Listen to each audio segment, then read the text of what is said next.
So next portion of this chapter is titrations. Titrations actually आपके lab में practical वाला portion है. ये एडवांस के अंदर इस पे क्वेश्चंस आते हैं, इसलिए आपको इसका प्रोसेस सिखा रहा हूँ. तो this portion is now onwards, या स्टोइकियोमेट्री का जितना मेजर पोर्शन है that is more related to JEE advance examination. JEE mains में उसके क्वेश्चन आने की प्रोबेबिलिटी कम होती है. वहाँ केवल लॉ ऑफ ग्राम इक्विवेलेंस पूछा जाता है, जो हम ऑलरेडी रेडॉक्स सेक्शन में सीख चुके हैं. तो टाइट्रेशन चूंकि एक एक्सपेरिमेंट का पार्ट है, तो पहले इसका पूरा एम लिखेंगे, कैसे इसको प्रोसीड करते हैं. So write down the aim of titration. Its aim of titration is to report the concentration of an unknown solution. Unknown solution means solution for which concentration is not known. मतलब जिस solution की concentration आपको lab में नहीं पता उसको बोल रहे हैं unknown solution. So to report the concentration of an unknown solution with the help of a known solution. Known solution मतलब जिसकी concentration पता है, using a suitable indicator. और इंडिकेटर हमारा वो सब्सटेंस होता है जो टाइट्रेशन के एंड पे कलर चेंज शो करता है. तो these are the substances shows colour change to report the end of the titration. बहुत सारे इंडिकेटर आप पहले से जानते हो, फिनॉक्सिन, litmus paper, methyl orange, methyl red, है ना. तो या आयोडीन के केस में स्टार्च, ऐसे सब्सटेंसेस जो एंड पॉइंट पे या जहाँ पे टाइट्रेशन खत्म होता है वहाँ पे कलर चेंज शो करते हैं और हमें पता चल जाता है कि टाइट्रेशन खत्म हो गया है. सिंपल टर्म में कभी लिखना हो तो indicators are the substances which indicates about the end of the titration, है ना. या by showing their colour change, ऐसे कुछ भी लिख सकते हो. तो दैट इज इंडिकेटर जो अपना कलर चेंज शो करता है जब भी टाइट्रेशन खत्म होगा तब. ठीक है, कितना क्लियर हुआ. अब देखो यहाँ पे दो तीन टेक्निकल टर्म है, वो वन बाय वन लिखेंगे. पहला टर्म होता है इक्विवेलेंस पॉइंट. तो एक पॉइंट लिखिए, इसके बाद equivalence point. Equivalence point equivalence point वो पॉइंट होता है जहाँ पे नॉन सॉल्यूशन अननोन सॉल्यूशन को एग्जैक्टली न्यूट्रलाइज करता है. बट टाइट्रेशन में ये पॉइंट नहीं पता चलता है क्योंकि इंडिकेटर अपना कलर चेंज इक्विवेलेंस पॉइंट के थोड़ी देर बाद चेंज करता है, जिसको हम लोग एंड पॉइंट बोलते हैं. बट पहले आप इक्विवेलेंस पॉइंट लिख लो. So write down, it is the point of titration. It is the point of titration. Titration मतलब समझ गया. टाइट्रेशन हम उस टेक्निक को बोलते हैं जिसमें एक अननोन सॉल्यूशन की हेल्प से एक नोन सॉल्यूशन की कॉन्सेंट्रेशन फाइंड आउट करते हैं. तो उस एक्सपेरिमेंट का नाम होता है titration. So it is the point of titration when a known solution is exactly neutralized by known solution.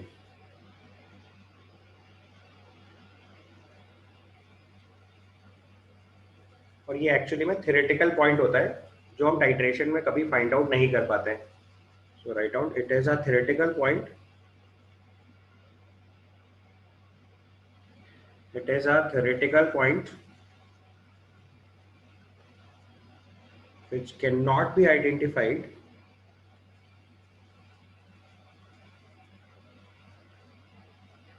during titration. Which cannot be identified during titration. तो फिर हम यहाँ पे एक और पॉइंट डिफाइन करते हैं जिसको बोलते हैं एंड पॉइंट. अब ये प्रैक्टिकल पॉइंट है जहाँ पे हमें पता चलता है कि टाइट्रेशन खत्म हो रहा है. So write down, it is the point of titration. It is the point of titration where indicator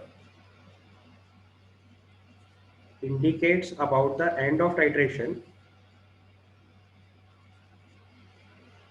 Indicator indicates about the end of titration by its color change.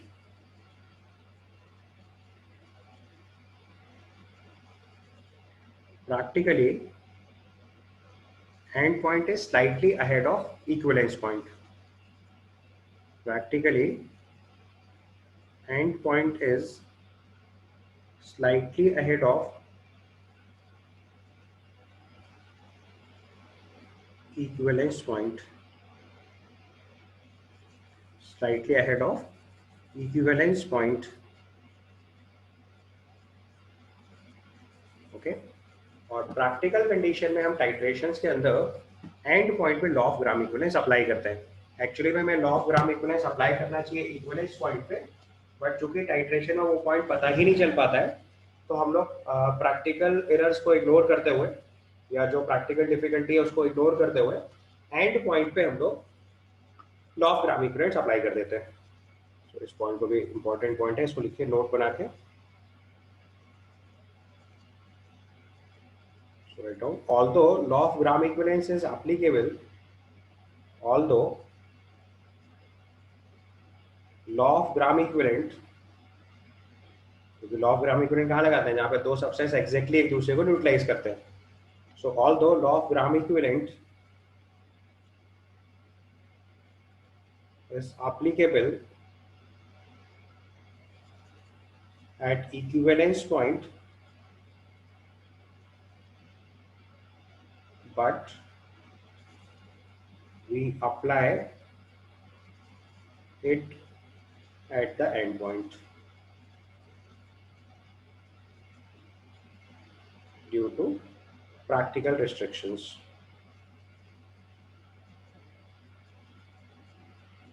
मतलब हमारे पास ऐसा कोई तरीका है ही नहीं जिससे हम इक्विवेलेंस पॉइंट फाइंड आउट कर पाए, तो हमने क्या करा कि एंड पॉइंट पे उस चीज़ को रेगुलेट कर लिया। तो उसकी वजह से थोड़ी बहुत एरर रहेगी, वो प्रैक्टिकल एरर है, उसे इग्नोर कर दिया जाता है और हम लॉ ऑफ ग्राम इक्विवेलेंट जो है एंड पॉइंट पे अप्लाई करके अपने रिजल्ट्स को फाइंड आउट कर लेते हैं।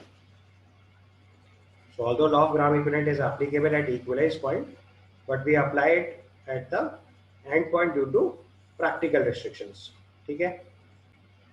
So titrations का जो practical है या जो titration का process है, उसके लिए जो principle अप्लाई करते हैं, that is law of gram equivalence, सारी calculation, सारी stoichiometric analysis हम law of gram equivalence के basis पे करते हैं।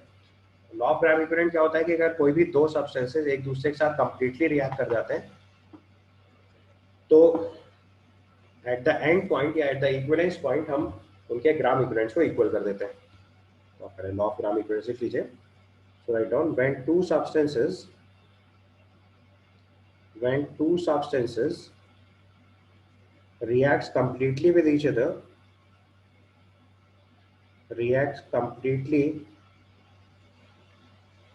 other, यानी कि अगर लिमिटिंग रिएजेंट का केस होगा तो कभी गलती से भी लॉ ऑफ ग्राम इक्विवेलेंट से क्वेश्चन नहीं सॉल्व होगा, वहां आपको मोल से सॉल्व करना पड़ेगा।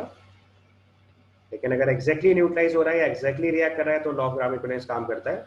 सो when two substances reacts completely with each other, then at equivalence point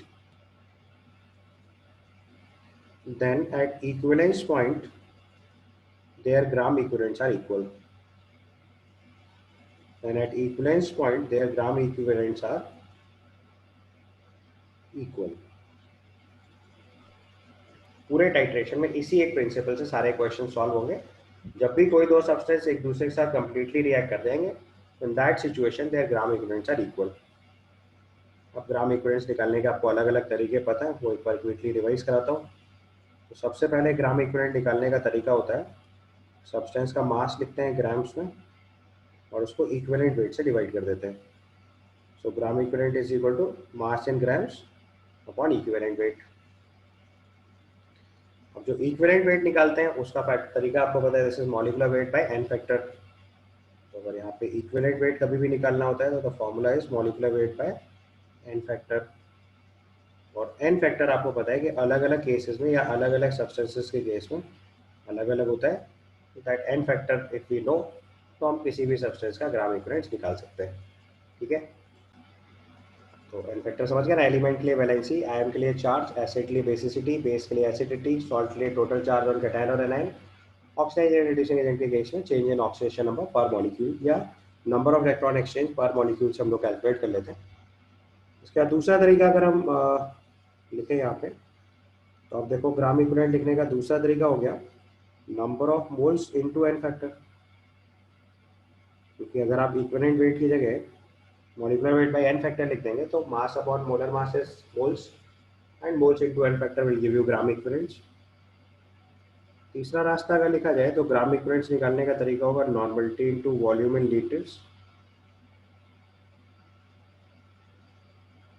या फिर इसी को हम लोग लिख सकते हैं molarity into volume in litres into N factor.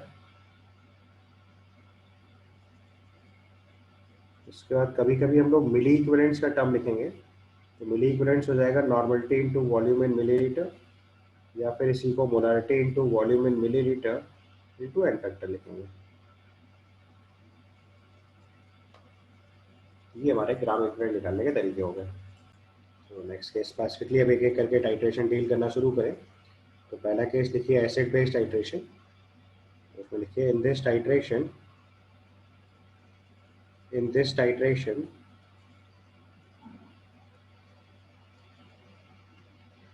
at the end point milli equivalent of acid will be equal to milli equivalents of base. Milli equivalent of acid is equal to milli equivalent of base. ये इसका concept है। Milli equivalent of acid is equal to milli equivalent of base. Question लिखिए predict the nature of the following solution. हमने 100 ml 0.1 m HCl, 200 ml 0.1 m H2SO4, 100 ml 0.2 m HNO3 और 200 ml 0.1 m NaOH mix किया और बाद में इसमें 300 ml पानी में मिला दिया। And then we have 300 ml of water also. तो आपको सॉल्यूशन का नेचर बताना है कि एसिडिक, बेसिक, न्यूट्रल किस कैटेगरी में आएगा। ठीक है, तो इस तरह के क्वेश्चंस को डील करने का तरीका क्या होता है कि आपको सबके मिली इक्विवेलेंट्स रिपोर्ट करने। हमने सारे सॉल्यूशंस लिख लिए। यहाँ पे अगर हम मिली इक्विवेलेंट्स लिखना स्टार्ट करें तो if you start writing milli equivalents तो that is normal molarity into volume into N factor हो जाएगा। तो ये वैल्यू देखो सॉल्व करके लिखेंगे तो is 100 into 0.1 into N factor 1, this is 10। This is 100 into 0.1 into H2SO4 n factor 2, this is 20. This is 100 into 0.2 into n factor 1, this is again 20.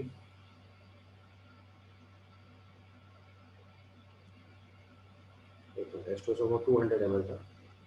Just a minute. We have taken 200 ml H2SO4, so make it 200 at this place. So this is 200 into 0.1 into 2, that means 40. And 100 ml 0.2 m से बना 20। उसके बाद ये 200 ml into 0.1 m NaOH n factor इसका भी 1, तो ये हो गया 20। और H2SO4 तो न्यूट्रल सब्सटेंस है, उसके लिए कुछ इक्विवेलेंट लिखने की जरूरत नहीं है। तो अब देखो जो एसिड्स है वो एक्चुअली में H+ देंगे। तो यहाँ से ध्यान से देखो तो ये 70 मिली इक्विवेलेंट ऑफ H+ हो गया, और बेस जो है वो OH- देगा, ये 20 मिली इक्विवेलेंट ऑफ OH- हो गया। तो अब अगर इसका रिजल्टेंट चेक करेंगे तो 20 milli equivalent OH- 20 milli equivalent acid से कंप्लीटली न्यूट्रलाइज कर जाएगा। तो जो फाइनली हमारे पास बचेगा that is 50 milli equivalent of H+, because 20 milli equivalent of OH- से 20 milli equivalent of H+ exactly neutralize कर जाएगा। So the left over here is 50 milli equivalent of acid या 50 मिली इक्विवेलेंट ऑफ H+, अगर बहुत precisely लिखा जाए तो 50 milli equivalent of H+ ion बचेगा हमारे पास, और 20 milli equivalent of OH- exactly 20 milli equivalent of H+ से न्यूट्रलाइज हो जाएगा, और 50 milli equivalent of H+ solution बचेगा। And on the another side जो टोटल वॉल्यूम बचेगा सॉल्यूशन का दैट विल बी 900 ml। आप यहाँ से आसानी से बता सकते हो कि सॉल्यूशन में H+ आयन बन रहा है, बच रहा है, तो solution must be acidic.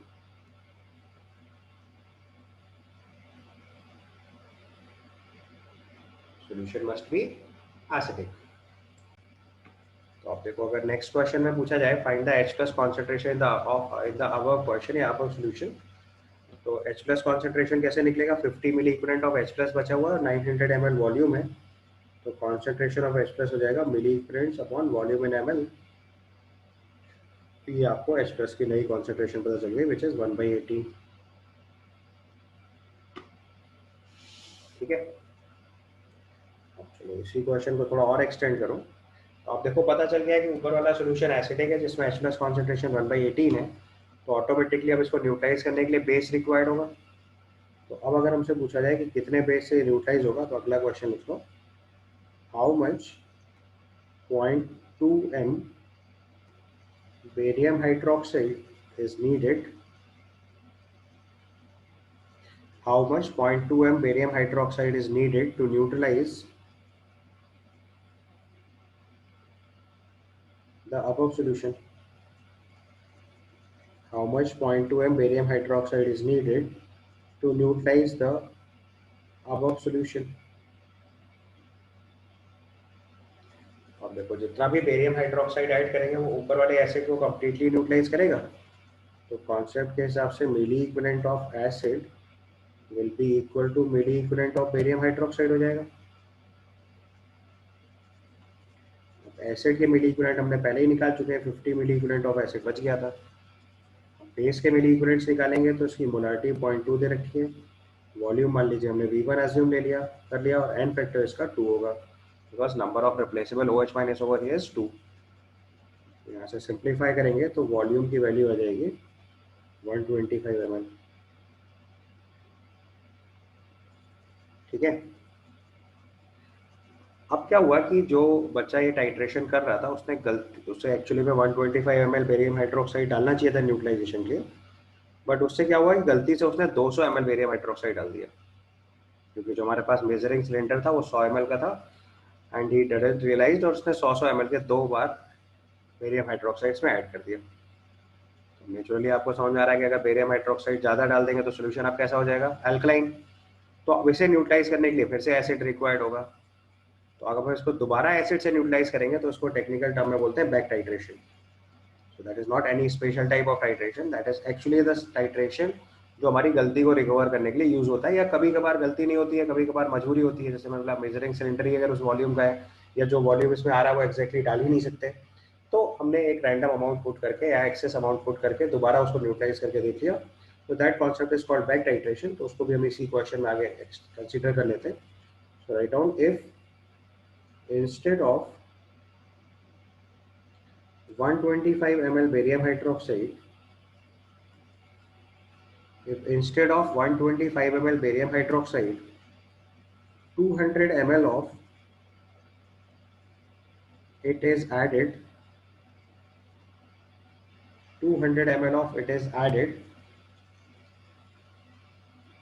to the original solution,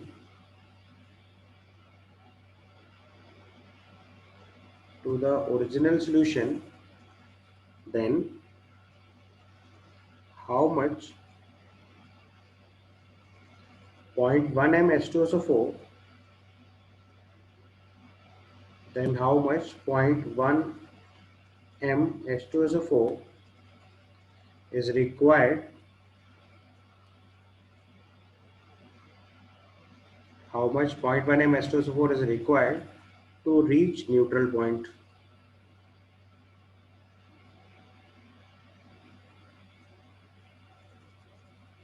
To reach neutral point, तो अब देखो क्या हुआ, हमें एक्चुअली में 125 ml बेरियम हाइड्रोक्साइड डालना था, तो जो एक्स्ट्रा बेस है वो किससे न्यूट्रलाइज हो रहा है, H2SO4 से। यहाँ कॉन्सेप्ट क्या लगेगा, milli equivalents of excess barium hydroxide will be equal to milli equivalents of excess barium hydroxide will be equal to milli equivalents of H2SO4। बस इसी को हम लोग टेक्निकल टर्म में अगर चाहे तो बैक टाइट्रेशन बोल सकते हैं। तो लैब में भले ही ये टर्म बहुत इंपॉर्टेंट है, बट क्वेश्चन सॉल्व करते time back titration is nothing special, simply titration है जो किसी भी टाइप के टाइट्रेशन में इन्वॉल्व किया जा सकता है, जिसमें एक बार टाइट्रेशन जो हमें एक जगह खत्म कर लेना चाहिए था, वहां पे बिकॉज ऑफ एनी रीजन अगर हम टर्मिनेट नहीं कर पाए तो फिर हमें दोबारा और न्यूट्रल पॉइंट तक पहुंचने के लिए जो एफर्ट लगाना पड़ रहा है उसको बोलते हैं बैक टाइट्रेशन। तो उसमें क्या होगा कि जो एक्सेस बेरियम हाइड्रोक्साइड आपने ऐड किया है उसको न्यूट्रलाइज करने के लिए फर्दर H2SO4 नीडेड है, कितना है वो आपको निकालना है। तो फिर से वही मिली इक्विवेलेंट्स इक्वल करो, तो हमने एक्सेस कितना बेरियम हाइड्रोक्साइड ऐड करा, 75 ml। ओके, और उसके मोलारिटी आपको 0.2 n factor 2 will be equal to H2SO4 की मोलारिटी 0.1 है, n फैक्टर 2 है, प्लस का वॉल्यूम लेट से हम V2 अज्यूम कर लें। तो यहाँ से V2 की वैल्यू अगर आप सॉल्व करके निकालोगे तो ये 150 ml आ जाएगा।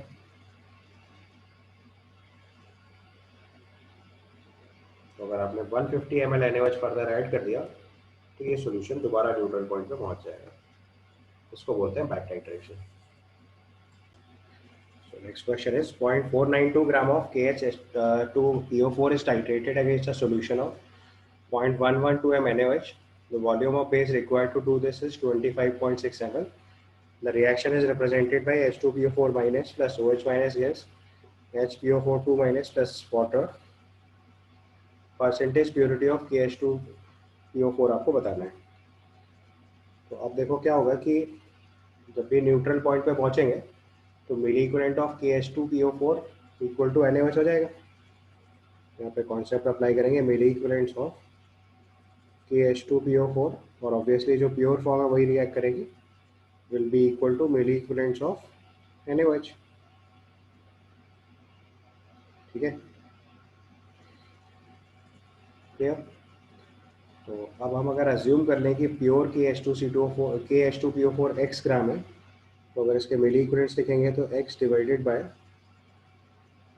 मॉलिक्यूलर मास अगर इसका निकालोगे तो KH2PO4 का मॉलिक्यूलर मास बताओ एक बार। तो देखो हमने यहाँ पे मान लिया कि KH2PO4 जो है वो x ग्राम प्योर है, तो हमने उसके मिली इक्विवेलेंट्स इक्वल करने। तो हमने पहले x में मॉलिक्यूलर मास से डिवाइड करा, ये मोल हुए। n फैक्टर इसका 1 है तो ये ग्राम इक्विवेलेंट हो गए, इंटू 10³ किया, ये मिली इक्विवेलेंट्स हो गए। n फैक्टर 1 क्यों लिया है वो आप ध्यान से देखो, यहाँ पे फॉर्मूले में H2PO4 है, बाद में HPO4 2 माइनस है, तो number of replaceable H plus ion जो होता है वो n फैक्टर होता है।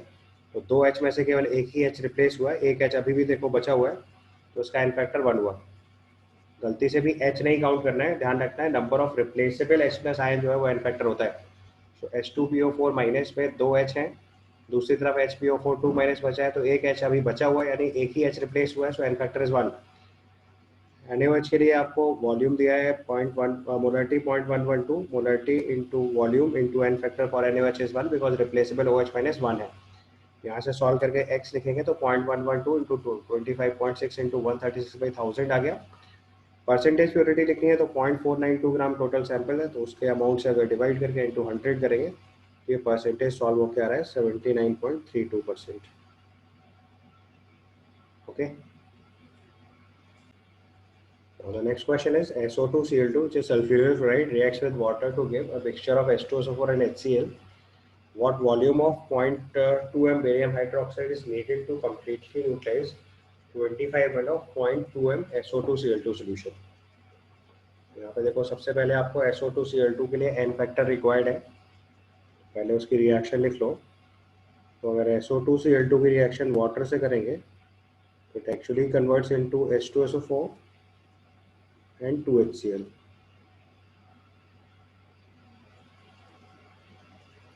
This is the reaction.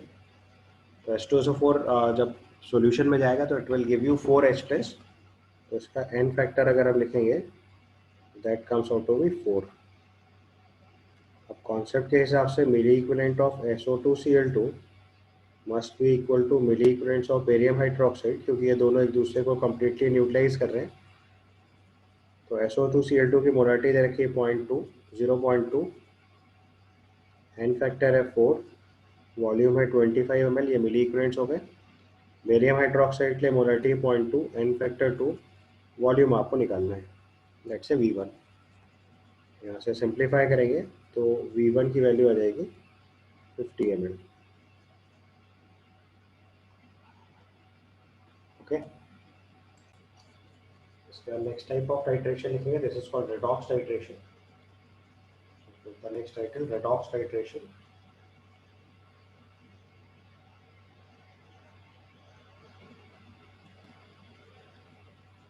Redox titration में एक ऑक्सीडाइजिंग एजेंट एक रिड्यूसिंग एजेंट को कम्प्लीटली न्यूट्रलाइज करेगा। तो यहाँ पे भी एंड पॉइंट पे जहाँ पे एग्जैक्टली न्यूट्रलाइज होगा वहाँ पे milli equivalent of oxidizing agent milli equivalent of reducing agent के इक्वल कर देंगे। ठीक है, so write down at the end in this titration at the end point Midi equivalence of oxidizing agent will be equal to Midi equivalence of reducing agent. ठीक है, ये हमारे titration का बेसिस होगा जहाँ पे एक ऑक्सीडाइजिंग एजेंट एक रिड्यूसिंग एजेंट को एक्जैक्टली न्यूट्रलाइज कर देगा, वहाँ पे हम मिडी इक्विवेलेंट ऑफ ऑक्सीडाइजिंग एजेंट को मिडी इक्विवेलेंट ऑफ रिड्यूसिंग एजेंट के इक्वल करके इस टाइट्रेशन को सॉल्व करेंगे. So how much KMnO4 is Nasty medium is required to completely neutralize 100 ml of 0.1 m FeSO4 if the concentration of KMnO4 is 0.1 m. तो देखो concept क्या लगेगा, milli equivalent of FeSO4 will be equal to milli equivalent of KMnO4. Ferrous sulphate use कर रहे हैं 100 ml 0.1 m n factor 1, क्योंकि Fe2 plus oxide होकर Fe3 plus में जाएगा एन फैक्टर 1. KMnO4 के लिए मोलारिटी 0.1 एन फैक्टर 5, क्योंकि KMnO4 एसिडिक मीडियम में +7 से +2 में कन्वर्ट होता है, और इसका वॉल्यूम आपको फाइंड आउट करना है V1. तो इसे सिंप्लीफाई करेंगे तो V1 की वैल्यू आ जाएगी 20 ml.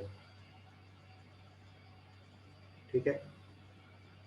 Now the next question, how much KMnO4 in acidic medium is required to completely neutralize 100 ml of 0.1 m more salt if concentration of KMnO4 is 0.1 m. तो I hope आप मोर salt पहचानते हो. Mohr salt is ferrous ammonium sulphate. This is NH4 whole twice SO4 dot FeSO4 dot 6H2O. तो जब इसका oxidation कराएंगे तो इसमें Fe2 प्लस फॉर्म जो है वो ऑक्सीडाइज होकर Fe3 प्लस फॉर्म में जाएगी. अगर इसका ऑक्सीडेशन कराया जाएगा तो it's oxidation iron +2 will oxidise to iron +3. तो इसका भी एन फैक्टर 1 लेंगे. तो कॉन्सेप्ट के हिसाब से milli equivalents of Mohr salt will be equal to milli equivalents of KMnO4. तो बिल्कुल पिछला सवाल रिपीट हो गया, सिर्फ फॉर्मूला चेंज करने की जरूरत है. मतलब बस मोर फेरस सल्फेट जो हमने स्टार्टिंग में ले रखा था पिछले कंपाउंड में, अभी हम मोर सॉल्ट ले रखा है, तो it is same, nothing change. तो फिर से वही same concept 100 ml 0.1 m n factor 1, KMnO4 के molarity 0.1 N factor 1 5, volume V1 आपको निकालना है. सिंप्लीफाई करोगे फिर से 20 ml आ जाएगा. ठीक है, क्लियर. तो एक क्वेश्चन और लिखिए. Write down, in the titration of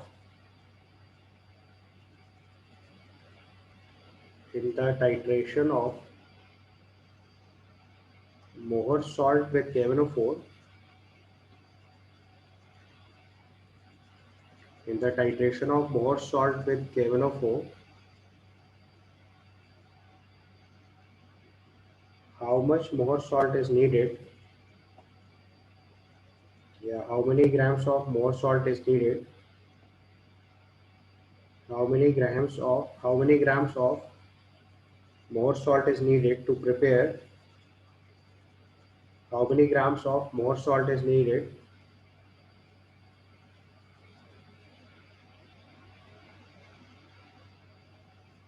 to prepare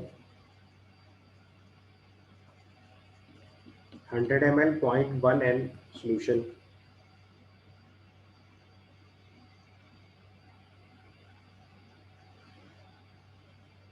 Of it. In the titration of Mohr salt with KMnO4, how many grams of Mohr salt is needed to prepare 100 ml 0.1 N solution of it?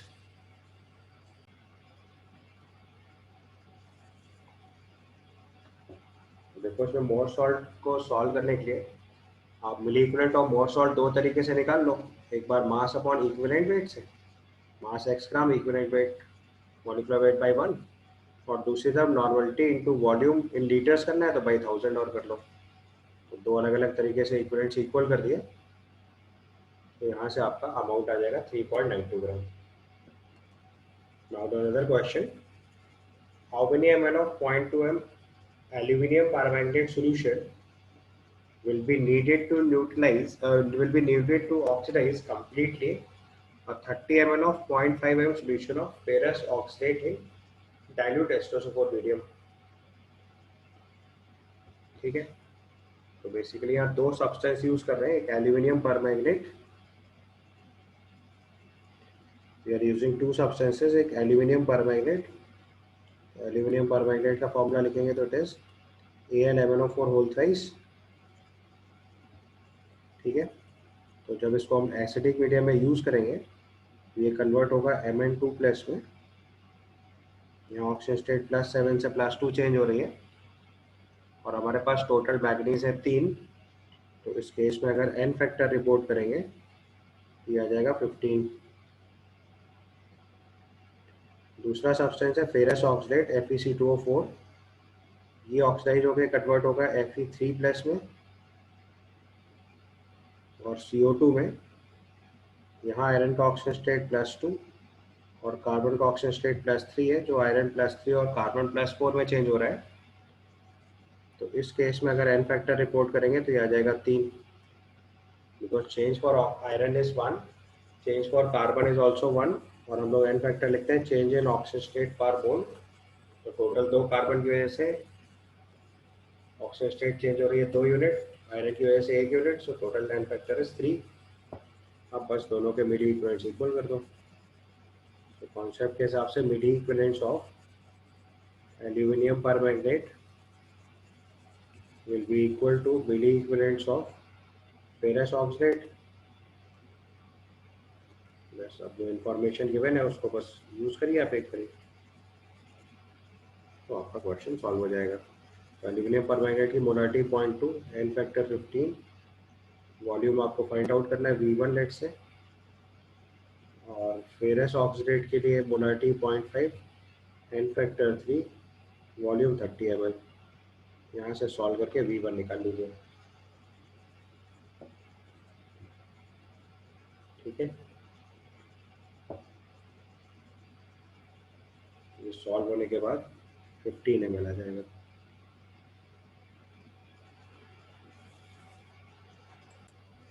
Now the next question is 2 moles equimolar mixture of Na2C2O4 and H2C2O4 requires V1 ml of 0.1 m KMnO4 in acidic medium for complete oxidation. The same amount of mixture requires V2 ml of 0.2 m NaOH for neutralization. आपको ratio of V1 to V2 बताना है। ठीक है, तो आप देखो दो substance है, एक सोडियम ऑक्सीडेट और एक है ऑक्जेलिक एसिड, और दो अलग अलग सब्सटेंस से न्यूट्रलाइज करा रहे हैं, एक बार KMnO4 से एक बार NaOH से। तो जब KMnO4 से न्यूट्रलाइज करा रहे हैं तो ये रेडॉक्स टाइट्रेशन है, और जब हम इसे NaOH से न्यूट्रलाइज करा रहे हैं तब ये एसिड बेस टाइट्रेशन है। तो बेसिकली n फैक्टर का खेल है। तो अगर हम Na2C2O4 को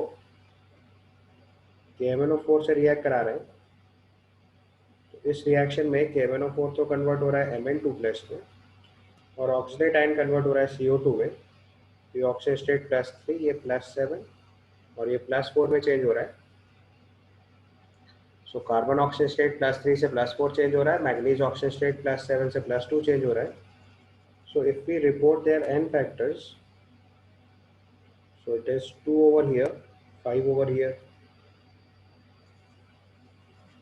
ठीक है, सेकेंड रिएक्शन अगर हमने ऑक्जेलिक एसिड से ट्रीट करवाया H2C2O4, तो इसकी रिएक्शन अगर KMnO4 से कराएंगे तो in this case it is converting to Mn2 plus and CO2, still the same thing, carbon oxygen state +3 से +4 चेंज हो रहा है, मैग्नीज ऑक्सीजन स्टेट +7 से +2 चेंज हो रहा है। तो फिर से अगर हम n फैक्टर रिपोर्ट करेंगे तो यहाँ पे 2 और यहाँ 5 आ जाएगा। तीसरे रिएक्शन में अगर हमने ऑक्जेलिक एसिड की रिएक्शन NaOH से कराई, देखो अगर किसी को डायरेक्ट समझ में आ रहा है तो he can do it quickly, जिनको पूरा नहीं समझ आ रहा है मैं बिल्कुल सारे फंडामेंटल स्टेप लिख रहा हूँ, एक्चुअल एग्जाम में इतना लिखना जरूरी नहीं होता। अगर आपको n फैक्टर डायरेक्ट लिख कर रहा है तो यू कैन गो फास्ट, इसमें कोई इशू नहीं है।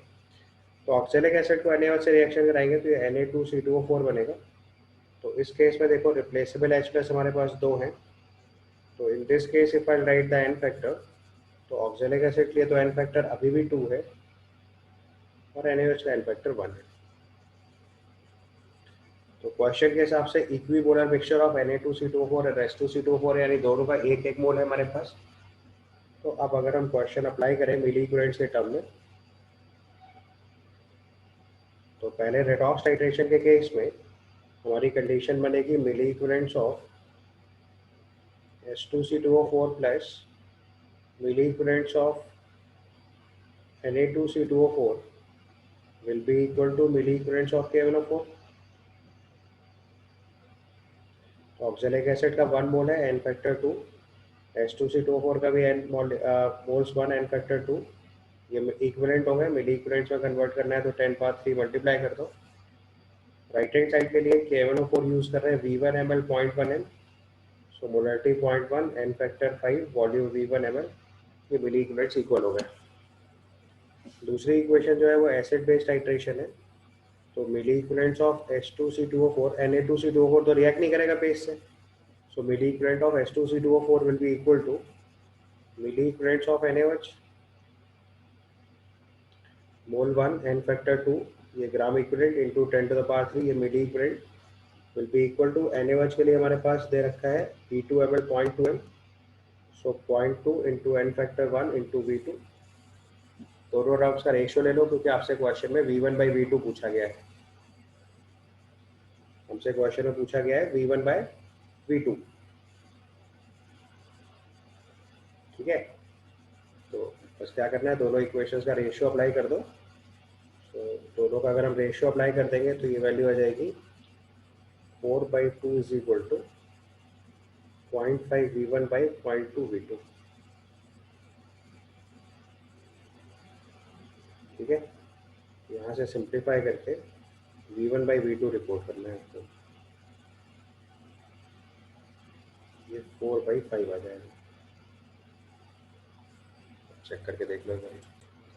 Now the next question, a mixture of H2SO4 and H2C2O4 and some inert impurity weighing 3.185 gram was dissolved in water and the solution made up to 1 liter. 10 ml of this solution required 3 ml of 0.1 N NaOH for complete neutralization. In the another experiment, 100 ml of the same solution in hot condition required 4 ml of 0.02 m KMnO4 solution for complete reaction. The percentage by weight of H2SO4 in the mixture is. देखो ऐसे questions जहाँ पे variable में किसी substance का मास deal करना होता है तो उसकी सेफ साइड होती है कि हम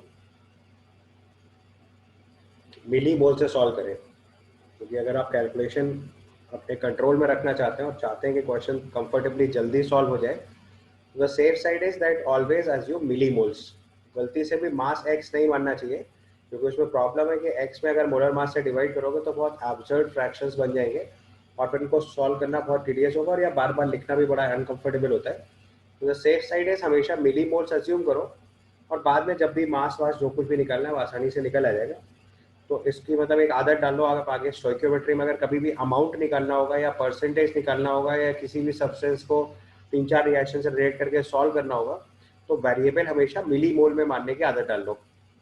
सो let milli moles of H2SO4 is equal to A and millimoles of oxalic acid is equal to B in 1 litre solution. जो आपने स्टार्टिंग 1 लीटर सोल्यूशन लिया उसके अंदर हमने ये मिलीमोल्स अज्यूम कर लिया। So that millimoles of H2SO4 is equal to A and millimoles of H2C2O4 is equal to B in 1 liter solution. In 1 liter solution. अब देखो पहले गो में क्या करा उसने कि जो 10 ml सोल्यूशन है उसको हमने NaOH से न्यूट्रलाइज कराया। तो पहले स्टेप पे milli equivalents of H2SO4 plus milli equivalents of oxalic acid will be equal to milli equivalents of NaOH. तो 1 लीटर सोल्यूशन में H2SO4 के मिलीमोल A हैं, तो अगर हमने इसका 10 ml लिया तो ये 1/100 हो गया, तो ये A/100 मिलीमोल ऑफ H2SO4 हुआ, इसका n factor 2, B/100 millimoles of oxalic acid हुआ, इसका n फैक्टर भी 2 और ये NaOH के मिली इक्विवेलेंट से इक्वल हो जाएगा 3 × 0.1।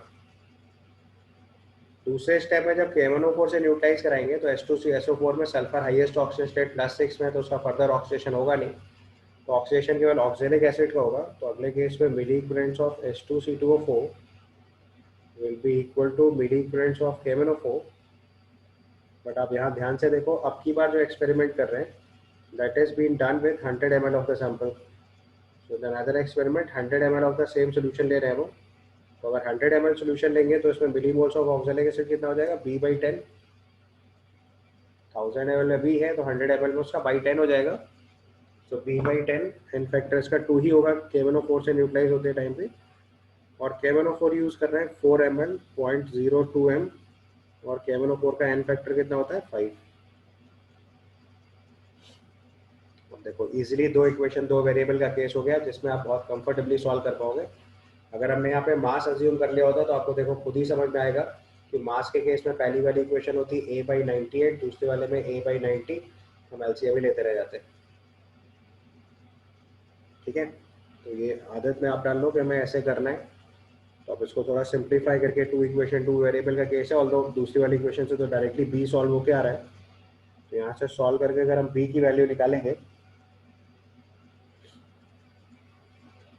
तो ये मेरी समझ से सॉल्व होके 2 आ जाएगा सीधे सीधे. Yes sir. यहाँ से सॉल्व करोगे तो B की वैल्यू डायरेक्टली 2 आ जाएगी. और जब यहाँ से B 2 आ जाएगा तो अगले वाले पहली वाली इक्वेशन को यूज करके A की वैल्यू निकालो. यहाँ से आप सॉल्व करेंगे तो B की वैल्यू 2 आ गई है, A की वैल्यू 13 आ जाएगी. और जैसे A की वैल्यू 13 आ जाएगी तो आपको H2SO4 के मिलीमोल्स पता चल गए. तो परसेंटेज निकालने के लिए मिलीमोल्स इंटू 10⁻³ करेंगे, मोल्स हो गया. 98 से मल्टीप्लाई करेंगे मोलर मास से तो मास हो गया. टोटल मास से डिवाइड करके 100 से मल्टीप्लाई कर दो, that will give you the percentage. तो आप सॉल्व करेंगे तो दिस गिव्स यू 40%. तो इसके बेसिस पे इसका आंसर जो है ये रिपोर्ट कर देंगे. ठीक है.